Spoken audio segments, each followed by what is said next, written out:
Shabbat Shalom, and welcome to our weekly Torah study. This week's Sedra is a combined one, Vayakhel and Pekude, beginning with Exodus chapter 35, verse 1 and following. But first, let's see where we are on the calendar. It's a busy time. Purim is behind us, and First Seder will occur on Friday evening, March 31st. That's right, First Seder and Shabbat will occur at the very same time. So if you're not driven to serious anxiety about such a thought, then just consider that Shabbat, that First Seder, is just 3 weeks away. And this week we finish the second book of the Torah, Shmot, Exodus, and next Shabbat we begin studying Leviticus. So with or without Slivovitz, there will be a siyum this coming Saturday morning in synagogues all across the world. So it's a very busy time. Okay, to work.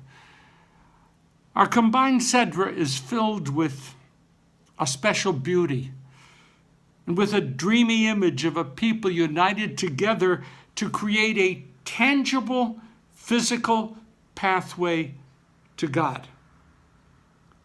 And with expressions of unparalleled generosity, and finally, with the real launch of the Israelites on their journey toward the Promised Land. All of that in these closing chapters of the book of Exodus.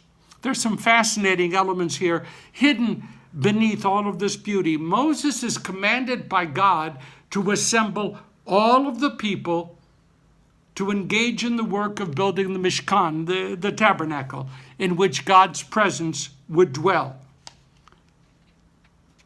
But before the details of the construction can actually be given in the text, the commandment to observe Shabbat is once again repeated.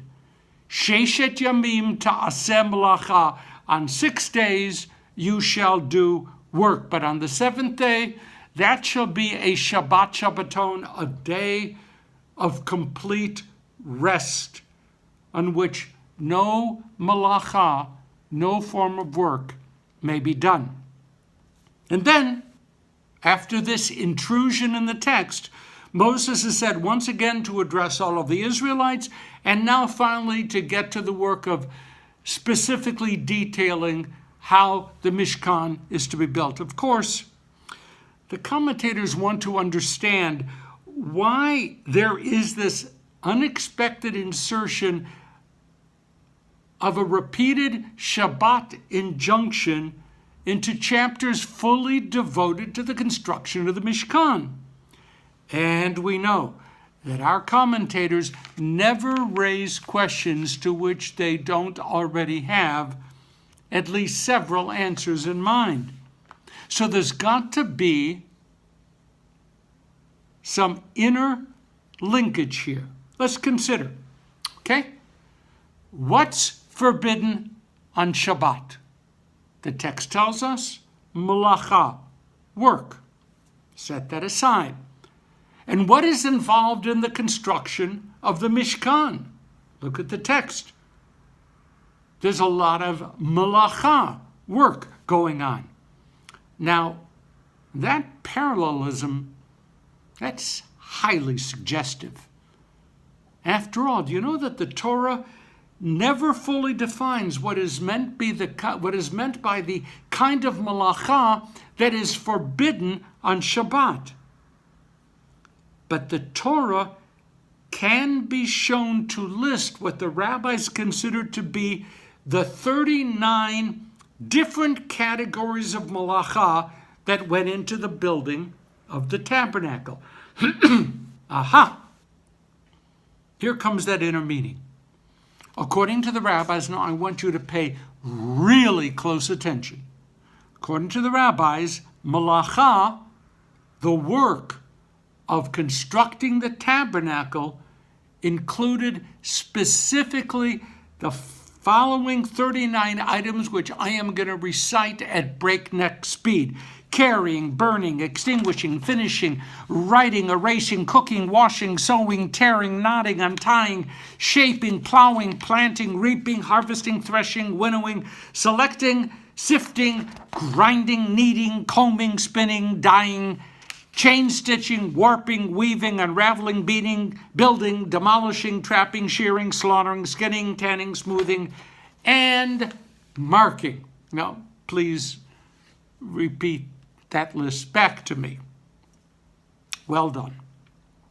Now, since Malacha, when connected to the sacred building project, contains these 39 items that you have committed to memory, and since the Shabbat law is juxtaposed into that very same text, then clearly what is forbidden as Malacha on Shabbat is precisely those 39 categories of work that go into building the Mishkan. There you have it. All of the laws regarding forbidden labor on Shabbat that we have today, laws, by the way, that extend now into the countless thousands of particulars, are based upon the unexpected presence of the law to observe Shabbat in the middle of this week's Sedra. You can almost have some serious sympathy for those Karaites, those Jewish scriptural literalists who hold that the Judaism that we have today depends far too much on rabbinic elaboration and not nearly enough on what the Torah actually says. In some ways, the Karaites, hear this, with their sustained disagreement with the insistence of rabbinic interpreters to build more and higher and wider fences of expansion around the Torah legislation, those Karaites are in some ways foundational to the efforts of liberal Judaism to rediscover what, and you're going to have to forgive the following politically laden phrase, what the original intent of the authors of the Torah actually was. But I have to assure you, original intent was not uppermost in the minds of our Meforshim, of those commentators. Okay, so we have that. We have now solved the mystery as to where the rules, the specific rules about what not to do on Shabbat can be found. Let's look at just one additional item, same section. In order to gather the resources and to assemble the uniquely talented team headed by Bezalel to build the tabernacle, the participation of Kol Adat B'nai Yisrael was required. Kol Adat B'nai Yisrael, the entire assembly of Israel. People were asked to give of whatever wealth they had, to give as much as the hearts demanded of them, so as to make the sacred construction possible. Without the involvement of Kol Adat B'nai Yisrael, no tabernacle would ever have been constructed. Each Israelite had a task, either to use their unique artistic skills or to give the needed resources. Kol Adat B'nai Yisrael had to be involved. Everybody, they had to be a community. And the wording of that Shabbat legislation we have been discussing is identical. For there to be Shabbat, a community must share in that experience. When Risa and I lived in Israel, that community was easy to find. Not everyone went to synagogue on Shabbat, not by a long shot. But almost all Israeli Jews live in relationship to the presence of Shabbat. Let me repeat that. Almost all Israeli Jews live in relationship to the presence of Shabbat. That's part of what it means to live in a state that privileges the Jewish religion, even as it struggles to give full freedom of religious expression to other faiths. Israel is trying hard to find a way to guarantee both its Jewishness and its commitment to democracy, and you and I both know that there are some major holes in that process so far. I know that. But under the best of circumstances, most Israeli Jews are pleased with being part of a community that feels the presence of Shabbat, even if they themselves are not at all what we might call religiously observant. So when we returned to the United States, and when we chose not to live in a self-sustained Jewish ghetto, we lost that easy reality of community support for the Shabbat. Now Shabbat requires of us to work hard to find it, to experience it, to sustain it. So listen, we have to work so that we can experience Shabbat. Ironic, isn't it?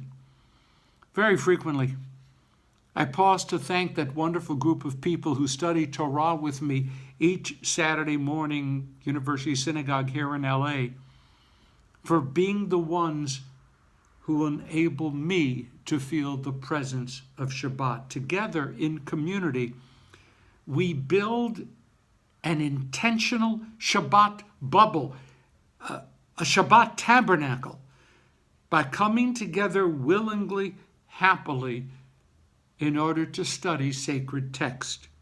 We bless our study. We bless the challah after our study is completed. We know and openly state that our regular time together is sacred time, and so we have a community within which Shabbat can share its sacred mysteries with us. And my deepest, most heartfelt prayer is that these weekly opportunities we have for us to study Torah together on Facebook and YouTube can create for you as well as for me a similar Shabbat bubble, a similar Shabbat tabernacle within which the beauties of our tradition can regularly nourish and sustain us. Ken Yeh Ratzon. I really hope that can be done. So that's it for today. Thank you, my friends. Thank you for helping many hundreds of us each week regularly experience Shabbat. And please, here it comes. Remember that by hitting share, you are opening the doors of this Shabbat creating community to others. Hit share.